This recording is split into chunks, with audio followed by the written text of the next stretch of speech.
Live from Asbury Park, the City by the Sea, this is Maureen Nevin's Asbury Radio, the podcast. And now here's your host, the Jewel of Asbury Park, Maureen Nevin. Thank you very much. I appreciate that, Bill. And welcome to Asbury Radio, the podcast today. This is our show focusing in on the candidates for Board of Education. There are 3 seats open this year. And I hope that my voice is loud enough for you out there in the hinterlands. We have 2 of the candidates with us today.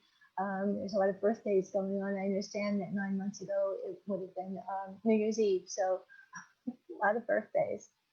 And so we will be talking today at the 9th seat, Asbury Park Board of Education. So you know, Carol Jones, who's very well known to the community, is not running for re-election. That created one of the 3 seats. And neither is Eric Pinkney. And Asbury Radio thanks them for their service and wishes them luck and lots of leisure time. Something that we can all look forward to. One incumbent, Joe Grillo, is running for another term. He is joined on the Moving Ahead Together slate by new candidates, Wendy Glassman, an attorney and bank executive, and Coretta Cook, a welfare professional. Anthony Ramey and Eman Mtume Hall are also new and competing for the 2 remaining seats under the Child First slate. Anthony Ramey, happy birthday to you today, and as well to Coretta. And we will be starting with Joe in just a minute. But just some backgrounds here. Joe became Monmouth County Democratic Organization Executive Director in 2012, and we'll ask him if what his plans are in that direction. And he also ran for council in 2013. So I think we could go ahead. Wendy Glassman is going to be the second one up. Okay, so welcome, Joe. Are you there? We could go ahead. Wendy Glassman is going to be the second one up. It's repeating. Which one? No. Welcome, Joe. Hi there. Yeah, hi. I have to turn something off. What is it? Oh, okay. You have the volume down or off? You need to turn your volume down a little bit. Oh, my volume down? Okay. Yeah, you are a bit high. While I do that, Maureen, I don't know if you know this, but when I first moved to Asbury Park, you were one of the first people that I met here. Oh, really? Yeah, and I thought you were like this local radio celebrity. So local, the emphasis on local. This was pre-Facebook, so I guess you were on the radio. Yes. Video killed me. Actually, killed the radio star. At the old Harrison. Oh, the Harrison. Yes. There's so many lovely places like that people don't know. The people who come to town now don't even know about them. But that's progress. I guess. Yeah.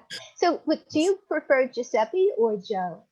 You know what? You could call me Joe. That's fine. Everyone knows me as Joe. My mom calls me Giuseppe. It's nice, a bit of the old country, right? A little bit of the old country, yep. Yeah. So I was just telling people that you were Monmouth County Democratic Organization Executive Director from 2012. What's that status now? So my background before I even got into civic and political things was I was basically a small business owner for my family's business. Are you still doing that? No, I work for a statewide nonprofit now called Sustainable Jersey.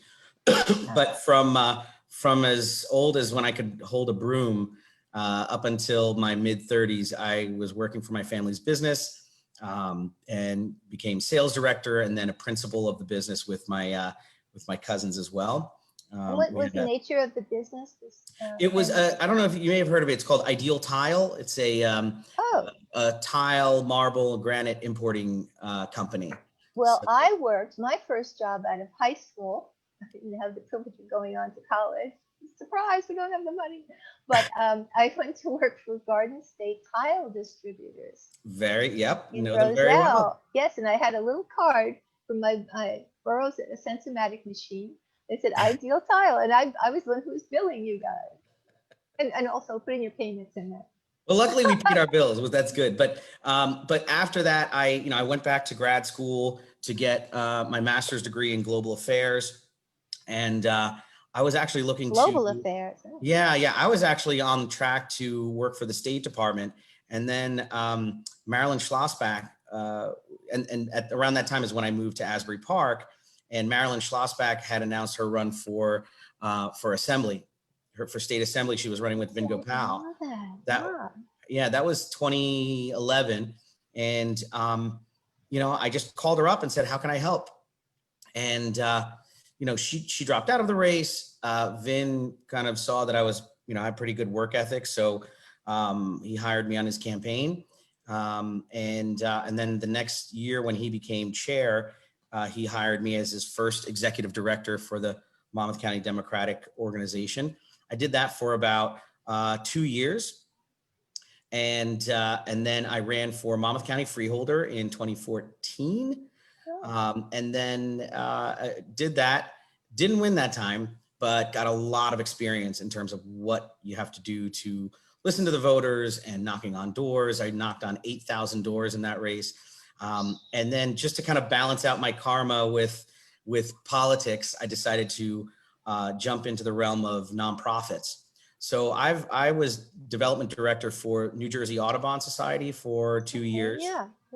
Yeah. And then I jumped over to Sustainable Jersey, where I've been for 3 years, and it's been a fantastic experience working with schools and municipalities all over the state to make them more sustainable, more green. Wonderful. I'm just taking all this down, because I could also sit there and watch it. Everyone can watch this, as many times as they want, at 5 o'clock, 3 o'clock in the morning, whatever. Of course. So now, you and Eric Pinkney won seats on the Board of Education in April 2017. With Carol Jones, correct? Yep. And Carol Jones. Hi, Carol. Love her. So that was your first bid for the board, right? Correct. Right. Okay. I just wanted to establish that. And at the time, you pledged to help provide support to Asbury Park School District Superintendent Lamont Recollet and the staff of the school district, which spends more. I'm reading this from the Asbury Park Press piece in 2017, where they said, which the school district, this is what Dan Jacobson is always complaining about, right? With the Asbury Park Press, they're always never miss a chance to right. jab Asbury Park in the school system. Of course. Which spends, they say, more per pupil than any other in the state, because we were having this little debate about whether that's still the case or not. And they say voters approved the district's $78.8 million school budget back then by a total of 505 votes to 267. Local taxpayers will pay about 6.8 million of that budget.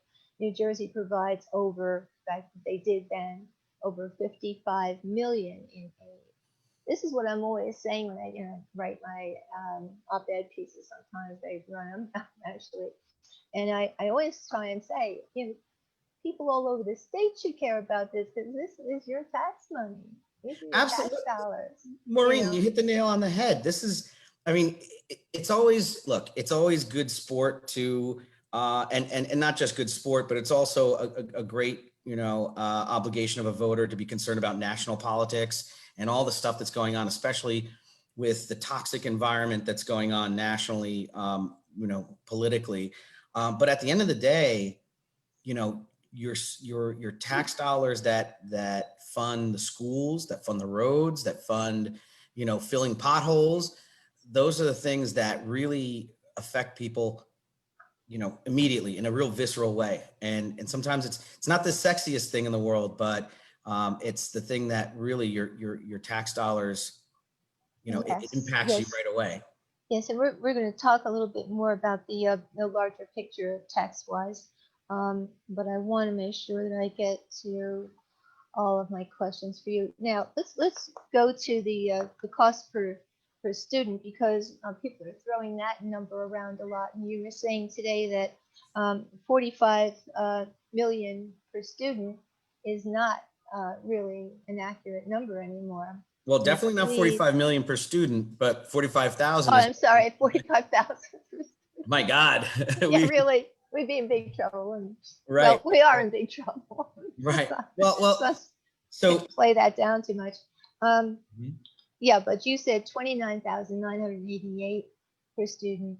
29,888. Oh, 888. Okay. Yep. We That's saved the 100 bucks already, and you've only been Right. on the air for 5 minutes. That's the 2020 to 2021 cost per student. It's down to $29,888 per student due to budget efficiencies over the last 3 years. It used to hover, depending on the year, or in the mid 30s, and it was the highest in the state. I mean, look, we're not done with the cost per student. I think one of the things with the $24 million in state aid that's being eliminated over 6 years, that's going to bring the cost per pupil down. The consolidation of school properties is also going to help a lot. So the number, the number has gone down, but we're not satisfied with that number in the least. And that's why I'm running. And just repeat that current number, that more current number of per student cost. $29,888 per student. And, and that's. Oh, I thought you said that it was a bit lower than that now. No. It's okay. The 2021 budget has it at $29,888 per student. That's down from somewhere in the mid 30s, I believe, around 33,000, 35,000. Yeah, well, I've been here for 20 years, and for most of that time, it has been in the 30s, and people didn't correct you. Realize it's not just saying the 30s isn't too accurate, but okay. I just I want to get to your major points, which I just typed up for you here.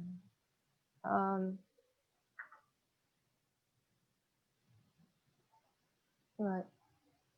And your critics, of course, throw these other 45,000 at you. Right, but I want to get to the campaign world, which is always fraught. I've done one other show on the school board, which you have some complaints about, and we need to get to that one of these days. One of these days. Today is the day we're going to do that, because the running mate is in a hurry to get out there and ring the doorbell again. So I'm sorry, I'm holding up the campaign. I'll be responsible for your dropping out. That's all right. Look, right after this, I'm going to go knock on more doors. So, right. So I wanted to bring this up, which is quite the ad. I thought it was some sort of a cartoon. I went right past this. It's on a slant, and it's kind of got the that Halloween thing around you, like you're a spirit of some kind. And it says Joe Grillo and your Asbury Park tax problem. And so this was in Tri-City, Dan. That's 2 shout outs he's just given me. I want my money for it. Send him a bill. School district tax bill. The problem, huge tax increases this year and for the next 5 years, thanks to Joe Grillo. Dun, Did dun, you know that you are personally responsible individually out of the 9? It's you, Joe. It's all me. You did this. Well, I mean, right off the bat, right there, it's. So here's the thing. Well, of course, you're the only incumbent, right? Of course, and look, I say this to everybody. Look, I'm a big boy, and I people will take shots at me, and that's fine. I think that one, the information is completely incorrect. The state is mandating that we cut, that we cut they're going to be cutting 24 million. They're mandating that a percentage of that comes from revenue increases and a percentage from budget cuts, which we're doing. Just in the past 3 years, we cut $8 million from the budget. If you go back 4 years, it's $10 million from the budget. We've, in terms of saying that it's me, I don't know. I don't respond to some of those unfounded things, but So what else would you like to respond to besides that? So the 45,000 was wrong. The highest administrative costs in New Jersey. Well, let's talk about the administrative costs, because when Laura Waters, who is she has a nonprofit newsletter which covers the entire state from the Board of Ed perspective. So I had actually searched her out because I didn't want it. I wanted to make this as least political and bipartisan as I could. Good luck with that. And of course, what's the first thing you say to me is, and then you had that woman on. But, so, I never said that woman. I said that blogger. That blogger.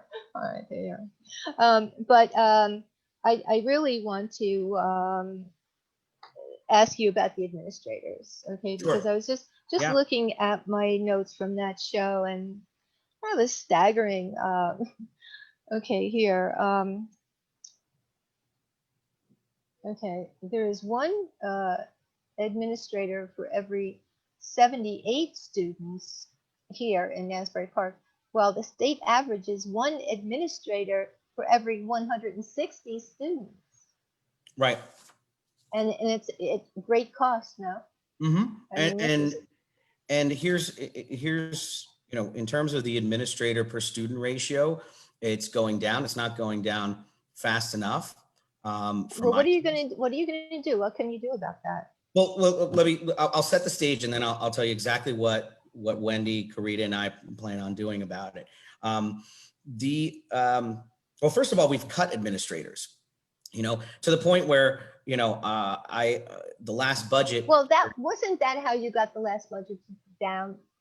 Right, we got it down. We were going to vote on the budget, and then when we were going to vote on it, I called on I made a motion to put a pause on the vote for 1 week, so we could go back to the drawing board and see if we could cut a little bit more from the budget, because people were asking about it, and so we did, and we eliminated one position, one administrative position, and we also eliminated 7 vice principal positions, because at the time we had, and it was something that wasn't making sense to me and to Wendy and Karita as well, is, why do we have these schools where enrollment has gone down over the past few years, and we have an average of 2 vice principals per school? So we eliminated those positions. The other 2 parts of this is kind of what we're doing, what we want to continue to do, and also looking at the real taxpayer impact when it comes to administrators, right? Because we can have, if we can have 1 million administrators and it'll cost us $1, fine by me, what does an administrator do for those of us out there? It's kind of a catch-all, right? It's the folks that work, the non-teachers, the directors, the people that work in the central office, and they each have different positions, whether it's special services, whether it's you've got HR administrators, that kind of thing. So, and then obviously the one that reports to the board is the superintendent. So administrators have all different positions, that serve. Does the monitor get included in that? So the state monitor is a state appointed monitor, and that the state appointed a fiscal monitor to the school district about, I might get it wrong, but it might be 15, maybe 16 years, when our school district was in real trouble, both financially, in terms of corruption. People were getting, arraigned, and there was just a lot of, it just was not functioning. And so the state came in and said, look, we need to put this fiscal monitor because y'all need it, And now, we're getting to the point where, and our governance score based on the NJSBA, and said that we were at 25%, one of the lowest in the state. Now, this is circa when? This was what, about 15 years ago? So, Okay, so maybe 2005 or so. yeah, I mean, it was bad from 2005 and a few years after that, up until Angela Anderson got elected, and she really kind of led the board along with Barbara Lisinski and Connie Breach to really start to righten the ship. And then Carol Jones came on, then I came on along with Eric Pinkney, Sheila Etienne, all really phenomenal people. But not to digress too much, the number that affects your, But the governance, the number now is, the governance number now is 95%. So it's a huge increase, and it shows that we've been, I like to say we've been good little boys and girls on the board, and we've rightened the ship. It's this aircraft carrier that was going the wrong way for 30 years, and now we finally turned the corner with it. oh, okay, I'm just gonna need a time check. Right, good. So the one thing that I wanted you and also the voters out there to know is to look at the administrator, the administrative cost per pupil. Okay, that basically is how much money does it cost for us, administrator to pupil, and that's really where it hits taxpayers in the wallet. And we are below the state average right now. And again, we're not spiking the football yet, Maureen. We're on that path. We're not to where we want to be, but we've got good governance. We've got good people on the board. We're working really hard. We're not giving misinformation, and we're continuing that. You say we were below the state average, yeah? Correct. Or we're right on the state average, a little bit below this year. Just below it. So what is the state? It just doesn't seem to. Administrative cost per pupil is around, figure a little over, the state average is a little over 1,500 per pupil, and we're just below 1,500 per pupil. Okay. Okay. And so how many administrators did you have before this most recent budget, and how many do we have now? I believe there are about 20, well, there were 21, 22, and then we started making cuts. But here's the other point of the other point that I wanted to make about that is that and our vision is one where administrators shouldn't be just sitting in a cubicle, right? You have really good people like Roberta Buford, who you might know. I mean, the Thurgood Marshall School was considered the school that Buford built. She's known throughout the community. She's in HR right now, and we felt that wasn't right. So what did we do? We put her as an administrator to be boots on the ground at the high school.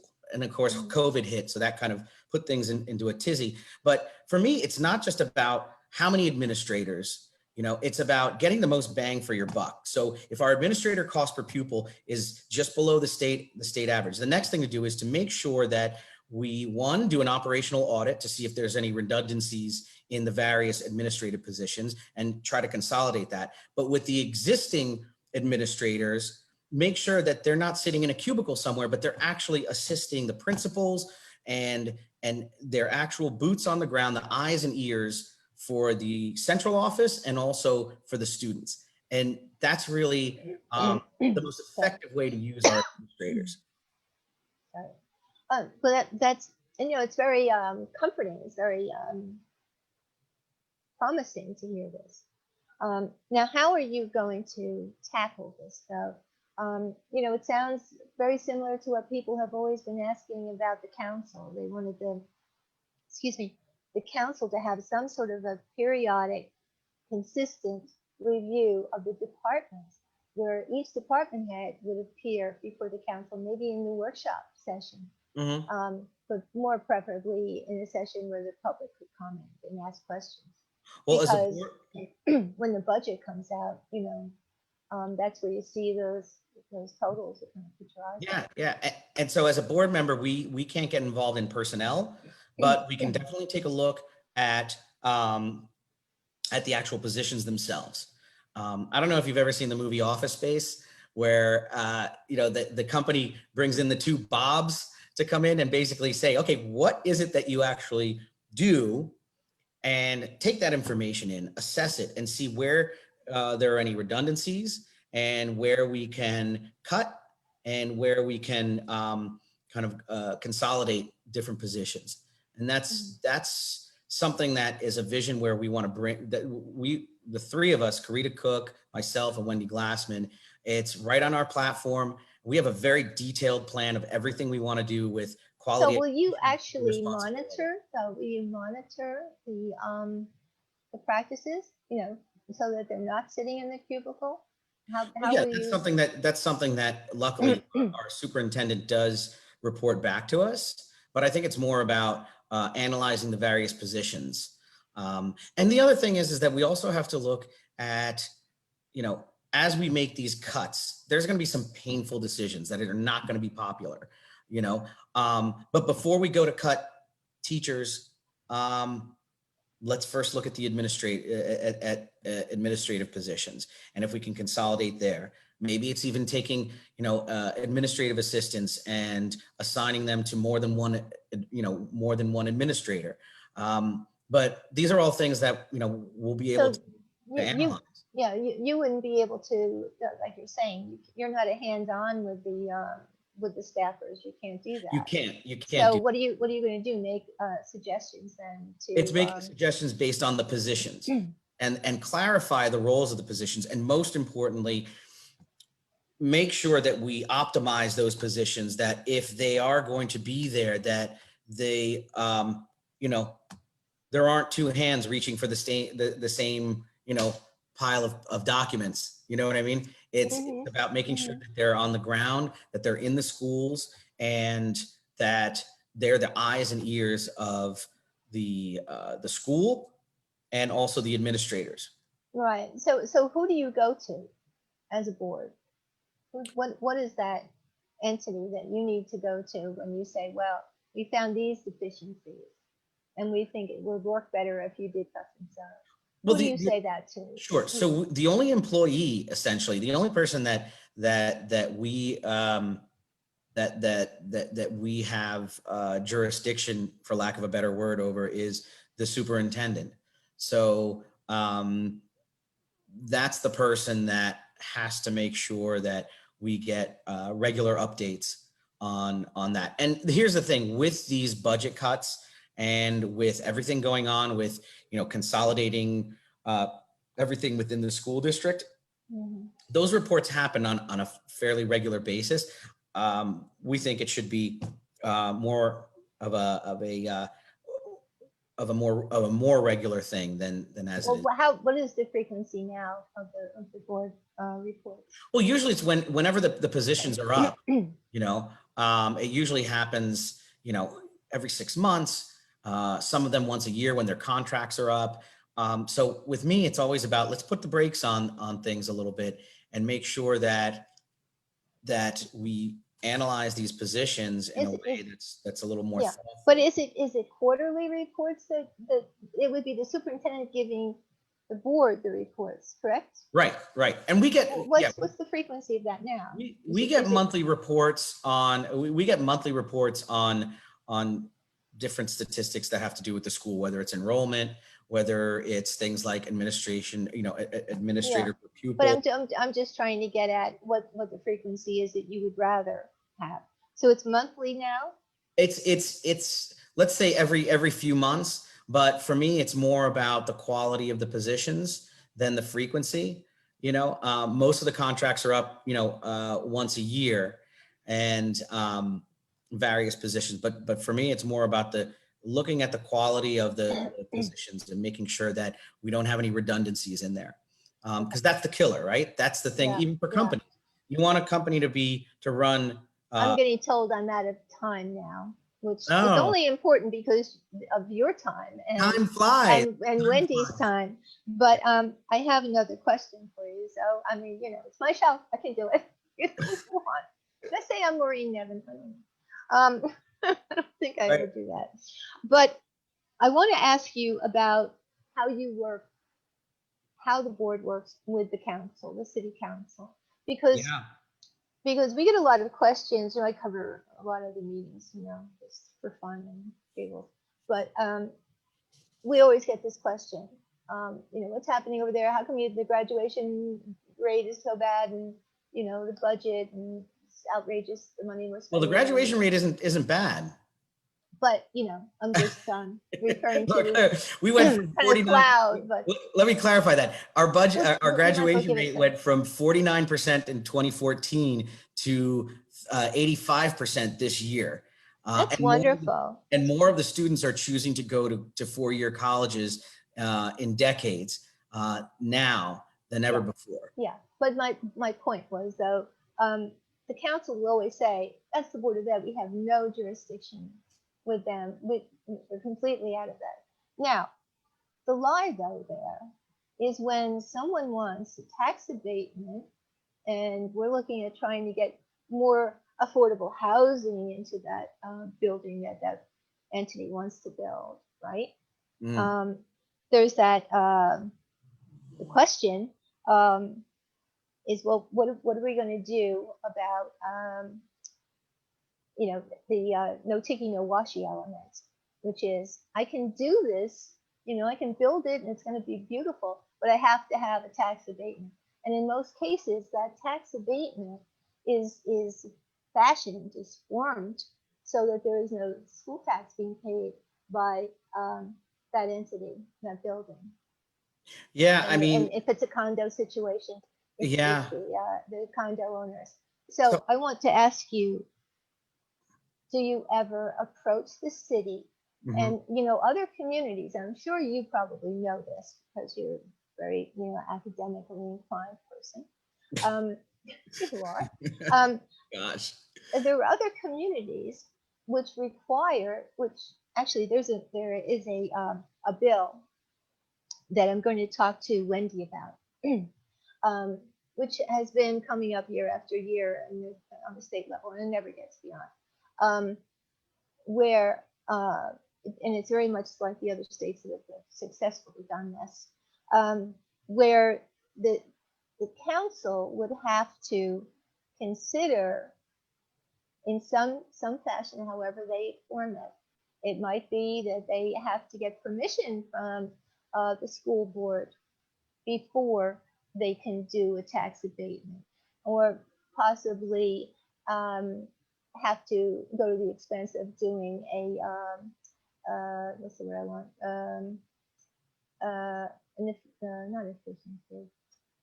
The effect.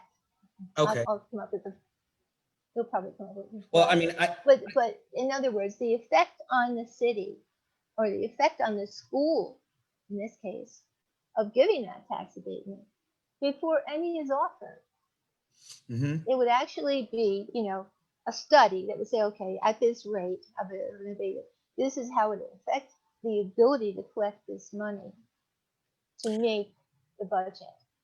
Yeah, I mean, because the taxpayers here are going to get hit with rises, don't we? I mean, that's Is kind of that correct?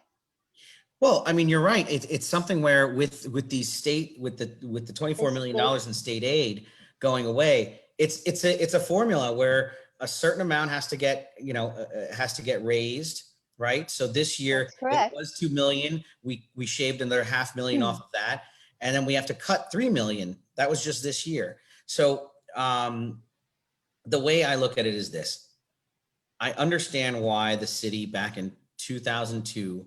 Well, these are still going on today. Oh yeah, no. I'm getting to that. So with the pilots, I understand why they needed to do pilots, because they wanted to revitalize the waterfront and all that stuff. A few of them are going to come online off of the pilots in the next coming years, like Wesley Grove. But I think our job. But they just signed one for 2049. Oh yeah. It will run until 2049. Yeah, I mean. And that was for the Ocean Club. Right. Yeah. And it's something where I feel that what the board can do is to work with the city on a couple of ways. One is to besides pilots, to partner on facilities. So for instance, Well, let's stay on the pilots. yeah, because we'll get on. We're in Wendy's time right now, so Absolutely. And so she dropped off. our main thing is to, I think she's getting back on. Oh. Our main goal is to work with the city to have future pilot projects include support for schools, period. That's the main thing, because the pilots go into the city coffers. Well, I don't think I'm not asking the question that, can the schools decide whether there should be a pilot or not? I'm just talking about situating things so that the city council government has to take into account, literally, not just, oh yes, we really and rubber stamp it, nothing like that. Yeah. I'm talking about dollars and cents reality of that pilot. And the good thing, Maureen, which is now not right. considered at all until times like this, when the state takes the money back. Right. And what is left. And that's the great thing about our ticket, is that we have people on our ticket that are talented in finance, that have established relationships with city officials, with our elected officials, in ways that we can communicate with them in a way that's impactful, and that can really produce dividends for the school district, whether it's pilots, whether it's something else. So to be able to articulate that in a very clear way with the knowledge, like Wendy is fantastic. She has decades of finance experience in banking. Well, that's good. That's the question I want. She can tear apart this budget and make sure that we can advocate properly and clearly to the city why this is important. Right. And I know that Sancha does that, speaks with the mayor on a regular basis and speaks. But would you be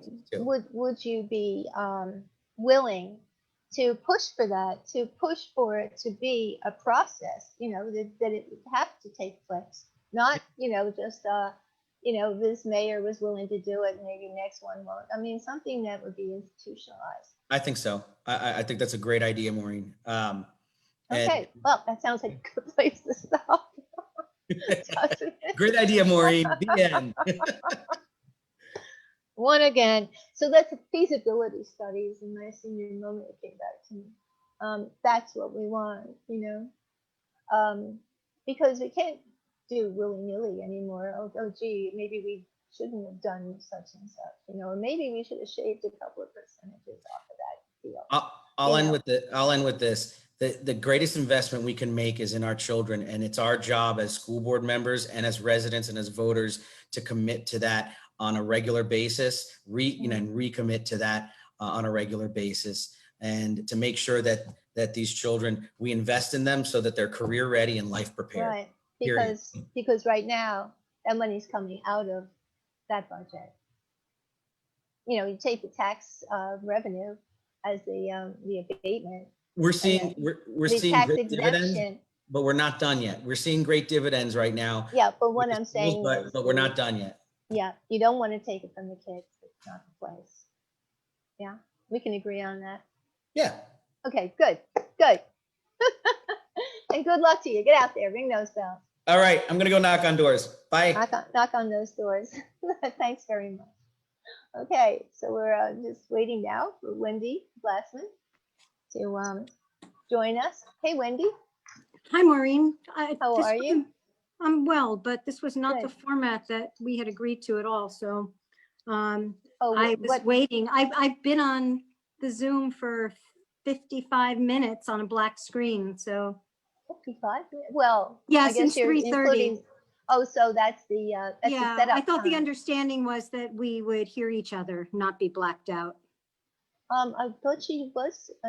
What? No, it's She been couldn't blacked hear out it? the entire time, which is Well, why this I is kept what we sending did with the- messages.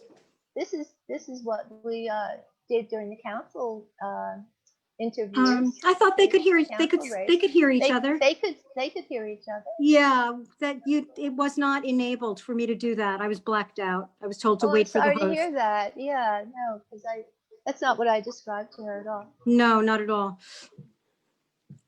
Well, I can't hear my tech man on the air, so I have to check with him later and find out why that wasn't so. But I apologize Okay, for that. unfortunately, I missed the opportunity to hear Joe, which I would have liked to. Yeah, well, you could, as soon as it goes off, you'll be able to hear it again. You know, it's recorded, it stays up there. No, And that's you have not a lot the of people reason. read the Yeah. page, so Okay, great. watch That's the great. show, so Uh-huh. you'll get mileage out of it, and maybe you won't get wet this way. Is it going to rain any minute? I think looks like it Yeah. out there. So let's get caught up with you. Where do you live in town now? You live in town in Asbury, I do live in, yes, I live in Asbury Park and whereabouts? on What Sunset section? Avenue. Oh, Sunset. All right, Mhm. great. And where did you move from? When did you move? You're Well, my kind of a family, newcomer, you were saying. no, to I'm not a the- newcomer at all. Oh, really? I'm fourth generation Asbury Park. My great Oh. grandparents came here in the 1920s and had a business here. My grandparents lived here their entire adult lives. My grandfather owned West Side Drugs and Liquors on Springwood and Atkins. Oh. So my mother went to Asbury Park High School. My mother lives here in Asbury now. So we've been here both, in fact, both sets of my grandparents have lived here. So no, I go back a long ways to Asbury. Oh, okay. That's good to hear because during the League of Women Voters forum, you were saying that you're new, so I guess you meant No. specifically the board. No, I said I retired recently. I'm new to the school board election, but Yeah. no, I think I had said then also I was fourth generation Asbury. So in my Okay. introductory remarks. Okay. Well, thank you for that correction. I appreciate Sure. it. So you're pretty well versed in some of The history. challenges, would you say, for the school board? Well, yes. I mean, no. Or for I the school? am versed because I've participated in meetings and, I've spoken to people and I read a lot, but I have not been part of the workings of the board. So in that respect, I don't have, what's really the inside knowledge and the intimate understanding of the school district. Mm-hmm. Yeah, which is probably very complicated, I'm sure. What type of a law practice did you have? I was the general counsel of a large bank, where I practiced for 40 years, handling, virtually everything that would come up, whether it was real estate, whether it was human resources issues, whether it was loan transactions, real estate leases. I was the first woman in senior management at the bank. So I was also part of the executive team and did all of the strategic planning and execution. We did pandemic planning because, banks are so very regulated. We're usually a little bit ahead of the curve in the requirements that we have to meet. Sure. So Yes. way back for the avian flu, I guess it was, we had to set up a pandemic plan. But, the bank I was there for 40 years and the bank went through its ups and downs. And so we would have to periodically rethink our business, rethink the resources that we had to expend. And we worked our way, in and out of difficulty. So I'm used to working on those sorts of plans. What bank was that? Or is that? It's probably still around there. Oh, it is still around. It's Bank Leumi. It's a New York chartered bank. Oh, okay. I actually used to work on 3rd Avenue in New York for the conference board. We had a And branch Bank there. Leumi, yeah, it's very close by. That's right. Yeah. Mhm. Well, it's a small world. Mhm. So that should help a great deal then, to have someone like you on the board. Well, that's what I think. I think that's one of the strengths that I bring. It's that sort of very long-term, very advanced experience and, an ability to really analyze a problem, listen, And then based on the goals that are set, craft and help craft and execute good solutions. So and that is what this board does. I mean, it's there to lead. When I retired from the bank, I was the vice chairman of the bank. And so again, you know, setting goals, setting a tone for the board was part of what I did. Okay. It sounds like there, you would bring a lot of consistency and, you know, consistency in a way that people would know what to expect. Right. It's really it's banks the way, don't like surprises. It's like it's like a methodology, right? A way of approaching it. You identify what your goals are and you figure out how is it that you're going to get there. You set standards, you set measures that people have to reach, right? And are judged by, but those goalposts are very clear. And that's part of the importance, I think, of the communications and the role that the board has, is you lay out those goals and you lay out the standards that that we measure ourselves against. Right. Just to fill you in on some of the topics that Giuseppe, Joe, and I were discussing. You know, the kind of overabundance, would you say, of administrators that have been kind of clogging up the money or sucking up the money. You know, that certainly sounds like the type of situation where you would want to come up with those standards.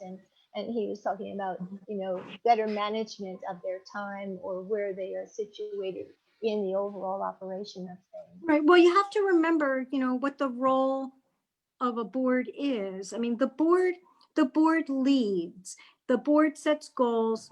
The board, you know, and as I'm sure Joe has mentioned, the board has a single employee who is accountable to it, right? And that's the superintendent. And while it's her job to determine what the proper headcount is, right? What her staff should look like, what you have to, we approve a certain budget. She may present it, but it's our responsibility to make sure that that budget addresses this strategic goals for the district, that it protects the students, that it protects the taxpayers, that it protects, you know, the residents, and it protects the fiscal stability of the city. And so staffing is certainly one aspect of a plan that she has to consider and present to the board for its review and approval. Let me ask you another question along those lines. There's always been a gap, and you know, it's just the way things are structured here, between the school board and the city council. And you know, most of the time, I guess it runs fairly well, except when you have the state backing off and reducing a whole lot of aid. And you've got a situation where the city has been giving abatements now for about the last, I'm going to say 15, maybe more years, tax exemptions, which actually eliminated the school tax from the recipients of that tax abatement. So, you know, obviously removing the support of the state now means that the citizenry is having to make up that gap in the collections, the revenue. So, right. So I was explaining that I recently read a lot about municipalities that have instituted processes where if the town and city wants to give a tax abatement to, say, a developer, and it's widely used for developers today, they would actually have to negotiate with the school board and do some feasibility studies in order to proceed with any tax abatement at all. And there is a bill that maybe you're familiar with in Trenton. It's number 2546. It's the tax abatement bill. It's kind of the short name for it. And it was Senator Troy Singleton who wrote this one up, this version of it. It's had several versions. This is the latest, 2019 or 2020 actually, June 8. And there's no assembly sponsor. However, I think Carol Murphy has in the last session, Assemblywoman has stepped forward to take that on. So I wonder if I don't know anything. I don't know what you're referring to. Yeah, this is pretty much what I described as, making sure that there's feasibility studies before any municipality can go ahead and offer a tax abatement that's going to affect the school system. Or, I guess imagine any other department. And it's certainly, available online. You could read it up if you're interested. But it would seem that and especially seeing that this is an ongoing pulling away of the funds, the aid from the state. Under so S2. The taxes are going to get higher and higher. Well, look, I think a lot of us also hope. Hoping reducing the spending will help a lot. Yes, but also I think many of us also feel that S2 is such a draconian measure, and Asbury Park has been so adversely affected by it in a really unfair way that we hope that the legislation can either get repealed or amended. But I don't really want to connect the pilots with the current situation. When those pilots were given 20 years ago.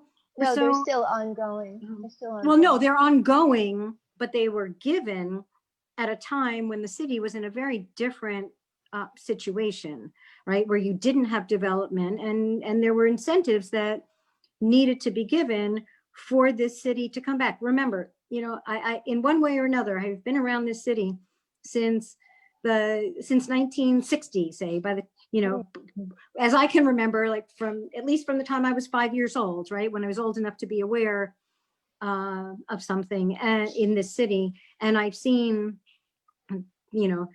the ups, the downs, and when nobody else was willing to redevelop the city and come in, there were incentives that were needed in order to spur some development. Now, properties are valued higher, and a lot of these properties will be coming off their pilots, but still we can expect that the district is going to need to reduce its expenditures for the school. And the city, right, and under the principles of S2, the city should be making a greater contribution, which will be in part from the increased assessments and valuations on people's houses. But again, I go back to saying we really do want to bring the expenses down. We want to rationalize the footprint, and make no mistake about it, this is not selling off properties for developers, as some people have claimed we had in mind. We don't. We want to make the best use of the properties that the district owns, but the district is not in the real estate business. We are here, the district is here to educate children, and the district is here to, protect important assets, which are its children, and the community, and the stability of the city. And we believe that we can work quite effectively and quite creatively with our city council to find ways to bring funds into the district that don't strap our taxpayers and that don't strap the city and what it needs Well, to do to progress. Would you agree with the recent tax abatements that were given? I think it was this year, as recent as this year, that for the Ocean Club tax abatements on the the millionaire, multi-million dollar I don't suites. I don't in think that it's something for me to, I don't think it's something condo. for me to, That will to not speak to. expire until 2049. Right. That's a long time, and Yes, but it for a also has, building but that it is- also has historic origins. So I don't think it's something that is for me to speak about. I'm not here really to talk about, city policies. Yeah, so that divide, you would agree that that divide should stay that way then? No, Yeah. I didn't say I agreed and I didn't say I disagreed. I said it's not for me to opine on. Well, I'm sure that once the taxpayers start feeling the pinch of that school tax going up on them, they're gonna want to see people on the board Well, the current, who are going to take a more active role in that. well, as I understand the numbers, the current impact for this past year on taxpayers is really quite low. Well, that was because you were able to make those cuts too. Mhm. I mean, I Well, talked that's right, but, and we can, and we to the plan tax on, assessor and we about that. plan on continuing to act with that sort of Mhm. diligence and sense of responsibility to our taxpayers, to all of the members of the community that we want to stay. This is a very diverse and rich community in the broadest sense of the word. And we do not want to lose members of the community because of school taxes or because of any taxes that are driven by the school district budget. So we are acutely sensitive to that, and we will continue Well, I'm sure they're to welcome. pay a welcome to lot that. of attention to this. It's at the top of our list, along with the programs that we do want to implement to improve the future for the Mhm. children. But preserving their future and enhancing their future also means having an economically sound program. So it's very much on our Well, minds and how certainly- we can Yeah. reduce expenses, increase income from other sources such as grant opportunities, and not burden our taxpayers. Well, that's exactly right. And I could see, where someone in a fiduciary capacity, like in a bank, you would want to know that the bank's shareholders or those who are dependent on the Mhm. decisions of a bank would not want a situation where you were in control of the amount of revenue you're getting, which is the situation that you're in now with the city making decisions without your input at all. They're completely autonomous in deciding how much tax to divert from your collection. But I think it's very interesting. And I'm glad to have someone who's going to obviously have a lot of background and experience in weighing the decisions that you have to make on the board.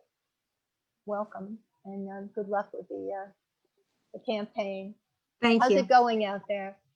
It's, and it's a lot of fun. It really is. It's a great opportunity to talk to people in the community, hear what they're thinking, hear what their concerns are.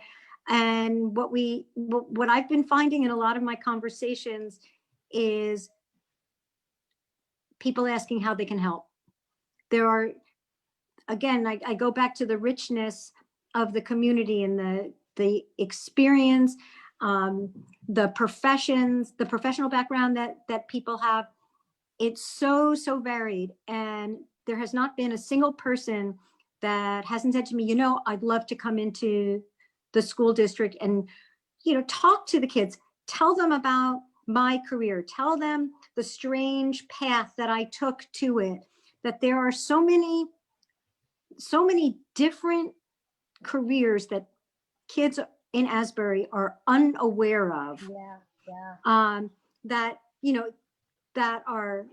that may be technical careers.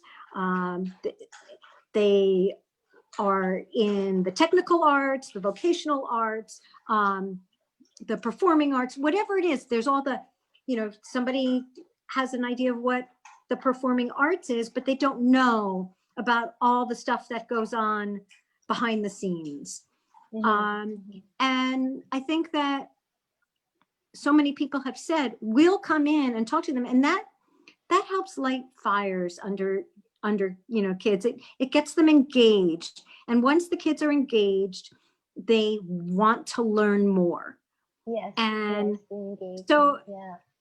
it then makes the job of the district so different, right? When you're less focused on discipline, you're less focused on the basic bare bones, but you really get to enrich children's lives.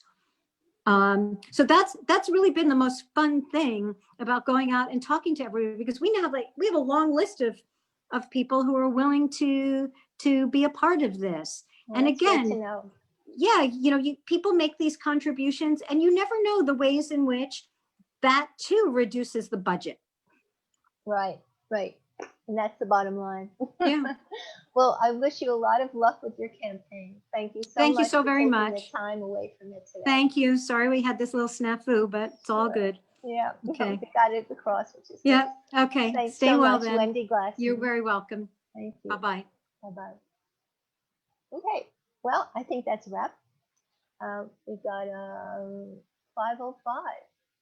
We're almost on time, just 1 hour. So, very good. Thank you for tuning in today. And just, write us. Tell us what you want to see. This was kind of an automatic thing for the past few weeks. So the council with 7 candidates to interview. That was interesting.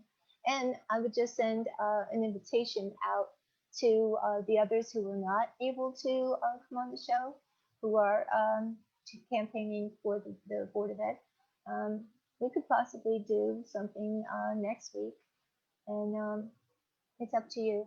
I think it's a good venue for people to go on and listen and see the candidates, and then come up with their questions of their own for those candidates. But certainly being exposed to them for half an hour each gives them a lot more insight. So thanks very much, and hope to hear from you. Maureen Nevin for Asbury Radio, the podcast.